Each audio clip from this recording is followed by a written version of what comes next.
दोस्तों, आज हम देखने वाले हैं हॉरर सस्पेंस स्टोरी जो हमें सिखाती है कि हमारे छोटी से छोटी गलती की भी हमें बड़ी कीमत चुकानी पड़ सकती है। इसलिए कर्म अच्छे करो। तो स्टार्टिंग में दिखती है मधु, जो अपनी माँ के साथ बस स्टॉप जा रही है उसे छोड़ने। मगर माँ की बातों से वो इरिटेट हो जाती है, क्योंकि माँ कहती है शादी कर ले, मगर मधु को अपना करियर बनाना था। अब वो माँ को छोड़ ऑफिस आती है तो यहाँ ये समझता है मधु एक रिपोर्टर है, वह बड़ी न्यूज़ एजेंसी में काम करती है। अब सीन शिफ्ट होता है सुंदर पर, जो मंत्री का अकाउंटेंट है।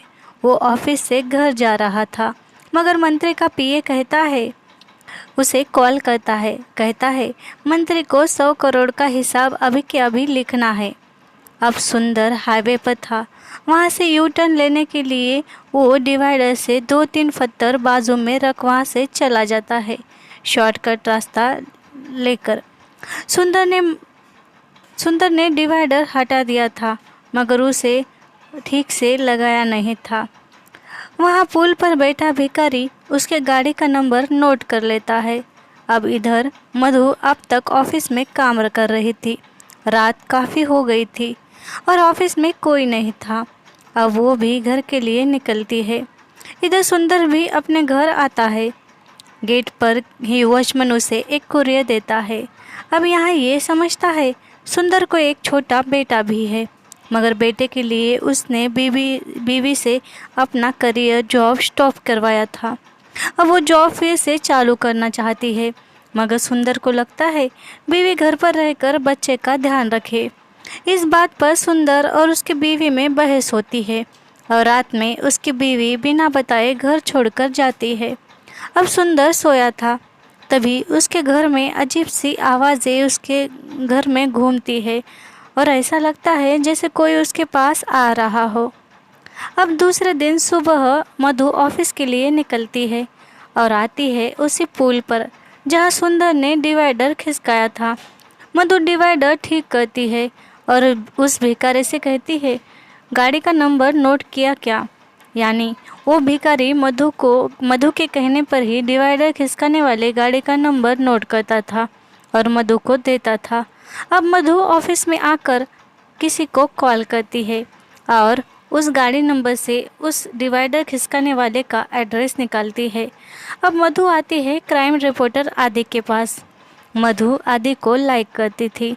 अब मधु उसे कहती है, तुम अच्छे आर्टिकल लिखते हो, मुझे उस पुल पर होने वाले एक्सीडेंट की लिस्ट चाहिए, मैं उस पर स्टोरी लिख रही हूँ। आदि कहता है, मैं देता हूँ 1-2 दिन में।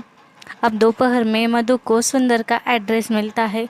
वो सुंदर के फ्लैट पर जाती है, मगर वहाँ कोई मिलता नहीं। वो लौट कर आ जाती है। रात में आदि के साथ मूवी देखकर घर आती है, तभी वहाँ पर पुलिस आकर उसे उठाकर पुलिस स्टेशन ले जाती है। यहाँ ये पता चलता है कि सुंदर का मर्डर हो गया था और सुंदर के फ्लैट पर लास्ट एंट्री मधु की थी, इसलिए पुलिस मधु को पुलिस स्टेशन लाई थी। मधु उनसे कहती है, मैं तो आर्टिकल लिख रही थी, उसी की जांच करने मैं सुंदर के घर गई थी, वहाँ कोई नहीं मिला तो वापस आ गई। पुलिस मधु पर गुस्सा होती है, कहती है कुछ भी बकवास मत करो। मधु समझाने की कोशिश करती है, मगर वो सुनते ही नहीं।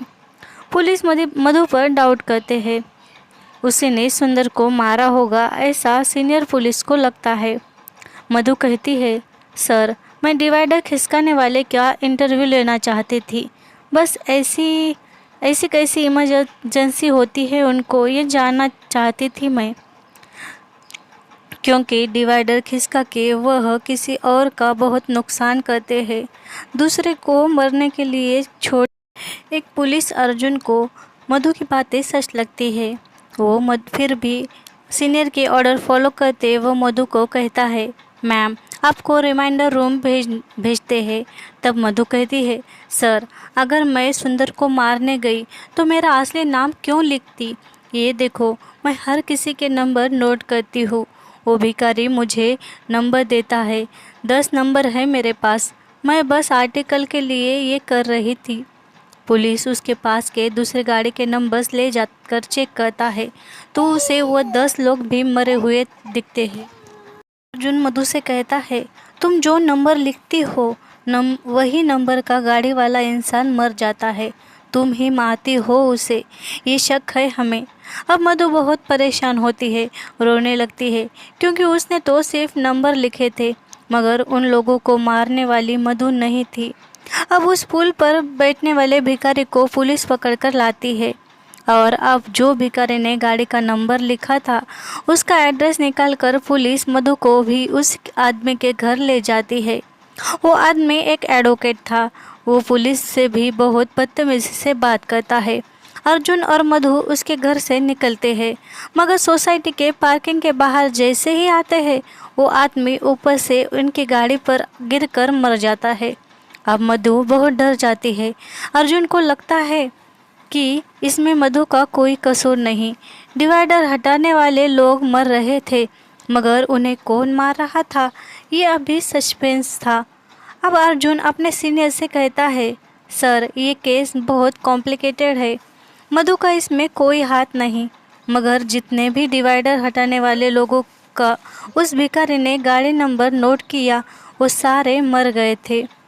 अब सीनियर पुलिस मधु से कहता है, गाड़ी के नंबर नोट करना बंद कर दो, सारे केस सुसाइड लग रहे हैं, हमने सारे केस क्लोज कर दिए हैं। अब अर्जुन मधु को घर ड्रॉप कर देता है। मधु घर आकर बहुत रोती है। उसे समझ नहीं आता है ये लोग क्यों और कैसे मर रहे हैं। अर्जुन भी केस की जड़ तक जाना चाहता था पर उसके सीनियर का ऑर्डर था कि इस केस को यहीं क्लोज कर दिया जाए। अब दिखाया जाता है आदि जो मधु की ऑफिस में राह देख रहा था। इधर पुलिस स्टेशन में अर्जुन पोस्टमार्टम करने वालों से मिलता है। कहता है, उन सब लोगों की मरने की वजह कुछ तो होगी, आप मुझे कोई भी क्लू मिले तो बताना। अब मधु ऑफिस में आती है मगर आदि से ठीक से बात ही नहीं करती। इधर अर्जुन को पोस्टमार्टम करने वाला कहता है, सर इसमें एक अब नॉर्मल बात है, नर्स काट कर मरने वाले लोगों में सीधा कट ना मारकर वो यू शेप का कट मारकर मरे हैं। यही बात अर्जुन सीनियर को बताता है मगर सीनियर अर्जुन को ही डांटता है। कहता है, ये केस क्लोज कर दो, बहुत हुआ अब। मगर मधु भी केस का पीछा नहीं छोड़ती। वो भी जानना चाहती थी कि आखिर ये मर्डर हो क्यों रहे हैं। अर्जुन भी ये केस छोड़ना नहीं चाहता था। अब मधु पुलिस स्टेशन में भागते हुए आती है और कहती है, सर अभी अभी 2 लोगों ने डिवाइडर हटाया है, सर उनकी जान खतरे में है, उन्हें बचाओ। सीनियर पुलिस मधु को ही डांटता है मगर अर्जुन मधु से कहता है, हम कुछ नहीं कर सकते। उन 2 लड़कों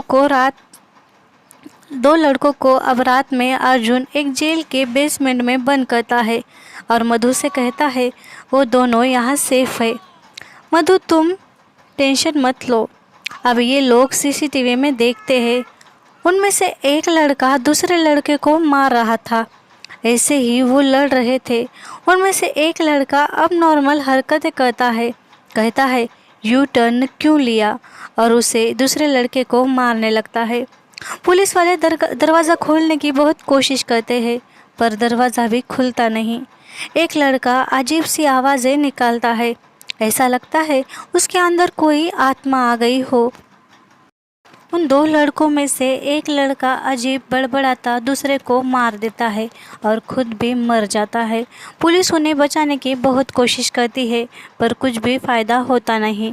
मधु भी बहुत डरी हुई थी, वो ये सब देखकर और ज़्यादा डर जाती है। दूसरे दिन आदि से मिलने मधु ऑफिस में आती है और बहुत रोती है। उसे ये सब बातें बताती नहीं मगर आदि मधु को उस पुल पर हुए सारे एक्सीडेंट के बारे में बताता है। अब आदि हाल ही में हुए उस पुल पर एक्सीडेंट में मरी औरत के घर का पता उसे देता है। इधर अर्जुन सीनियर से कहता है, सर ये कोई आदमी कर नहीं रहा, इसमें कुछ तो अब नॉर्मल शक्ति है जो ये सब कर रही है। सीनियर गुस्से में आदि को सस्पेंड कर देता है। अब मधु आती है एक घर, जो घर था उस पुल पर डिवाइडर से एक्सीडेंट होकर मरी औरत यानी जानवी का। उस मरी हुई औरत यानी जानवी का पति रितेश बताता है, मेरे बीवी और बेटी उस पुल पर एक्सीडेंट होकर मर गई। मेरा हंसता खेलता परिवार बर्बाद हो गया। रितेश बहुत रोता है। अब मधु अर्जुन से मिलती है, उसे ये बातें बताती है कि मैं रितेश से मिलकर आई हूँ। अर्जुन कहता है, यार सब छोड़ दो वो सब्जेक्ट, तुम इसके बारे में ज़्यादा मत सोचो। अब मधु को ढूंढना था कि आखिर मर्डर कर कौन रहा है। मधु उस पुल पर आती है और खुद उन डिवाइडर्स से यू टर्न लेती है और घर आती है। अब जब वो घर में आती है तो ऐसा लगता है उसके पीछे कोई उसके घर में आ गया और अजीब सी एक्टिविटीज़ होने चालू हो जाती है।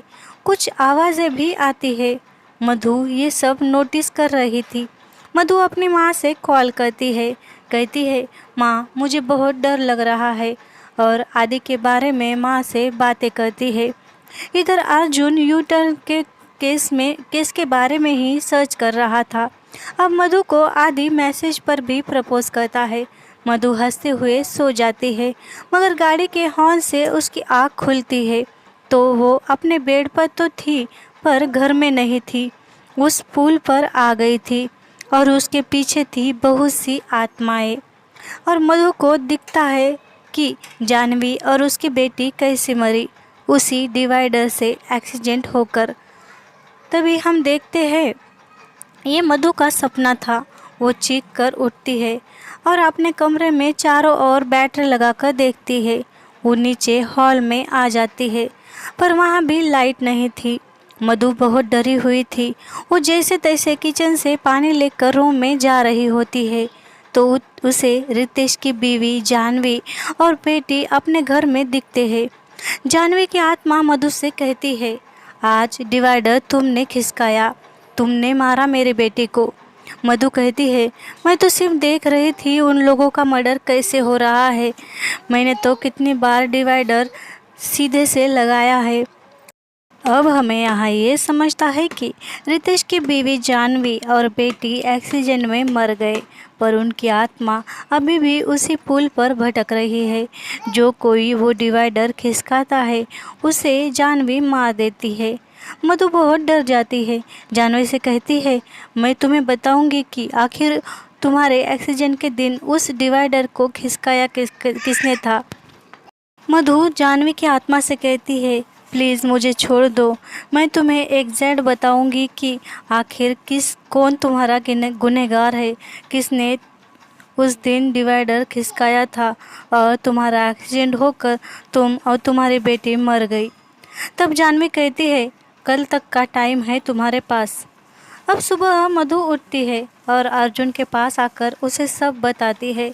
अर्जुन मधु को नाश्ता देकर फ्रेश होने जाता है। तब तक मधु अर्जुन कर रहे यू टर्न के स्टडी के बारे में देखती है। अर्जुन के साथ मधु ढूंढने जाती है जानवी का जिस दिन एक्सीडेंट हुआ उस दिन डिवाइडर किसने सरकाया, वह देखता है। अब ट्रैफिक पुलिस के पास ये दोनों आते हैं और सीसीटीवी फुटेज निकालते हैं। एक रेड जैकेट वाला आदमी यू टर्न लेकर आया, वैसा अंदाज़ा वो लोग लगाते हैं। मधु उस पुल पर आती है। जानवी की आत्मा उसे देखकर मुस्कुराती है क्योंकि मधु ने एक बलून पर उस लाल जैकेट वाले आदमी का एड्रेस लिखा था। मधु ने उस बलून को उसी डिवाइडर से बांध कर रखा था और वह घर आ जाती है। अब उस एड्रेस से वह उस लाल जैकेट वाले आदमी का नंबर निकालती है और उसे कॉल करती है, मगर उस नंबर से आदि बात करता है। वो कहता है, तुम मधु हो ना, मेरे भाई से तुम्हें क्या काम है। तब मधु बहुत रोती है, कहती है, आदि तुम डिवाइडर खिसका कर आए थे, उसकी वजह से एक औरत और उसकी बच्ची मर गई। तब आदि कहता है, मैं सीधा इंसान हूँ, कभी यू टर्न नहीं लेता, मैंने तो डिवाइडर के पास से गाड़ी चेंज की थी। इधर पुलिस अर्जुन को भी पता चल जाता है कि आदि ने डिवाइडर हटाया नहीं था, बल्कि वहाँ से गाड़ी चेंज की थी, मगर मधु ने जानवी उसकी आत्मा को आदि का एड्रेस दे दिया था। अब आदि के घर में जाह्नवी की आत्मा आ गई थी उसे मारने। आदि के घर में अब नॉर्मल एक्टिविटीज़ हो रही थी। वह बहुत डरा हुआ था। इधर मधु आदि के घर की ओर आ रही थी। वो अर्जुन को भी कॉल कर सब बताती है। अब अर्जुन रितेश को साथ लेकर अर्जुन के घर की ओर बढ़ता है। अर्जुन रितेश से कहता है, किसी ने डिवाइडर हटाया था और उसी की वजह से तुम्हारी बीवी और बेटे का एक्सीडेंट होकर वो बुरी तरह मर गई। मगर इस बात पर रितेश कुछ बोलता नहीं। इधर मधु आती है आदि के घर और वहाँ अर्जुन और रितेश भी आ जाते हैं। आदि को जाह्नवी फांसी दे रही थी। तभी रूम में ये तीनों आते हैं और आदि को बचाते हैं। मधु और अर्जुन आदि को बाहर ले जाते हैं। तभी रितेश की बेटी उसे आवाज़ देती है। रितेश अपनी बीवी और बेटी को देख बहुत खुश होता है और जाह्नवी कहती है, तुमने उसे क्यों बचाया? उसने उस दिन डिवाइडर हटाया था, उसकी वजह से अपनी बेटी मर गई। तब रितेश कहता है, जाह्नवी मुझे माफ़ कर दो। तुम्हारे एक्सीडेंट वाले दिन मैंने ही वो डिवाइडर हटाया था। मेरी वजह से तुम लोग मुझे छोड़कर चली गई। रितेश की बात सुन जाह्नवी बहुत रोती है। इधर अर्जुन को भी पता चल जाता है कि उस दिन डिवाइडर रितेश ने ही हटाया था। वो रितेश को बचाने ऊपर आता है।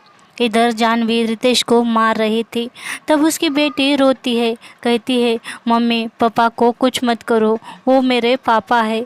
यहाँ बहुत ही इमोशनल सीन है। जाह्नवी अपने बेटी को समझा रही थी। तब तक रितेश खुद ही गैलरी से कूदता है। उसे याद आता है जाह्नवी की एक्सीडेंट की रात। उसकी बीवी बेटी बहुत खुश थी।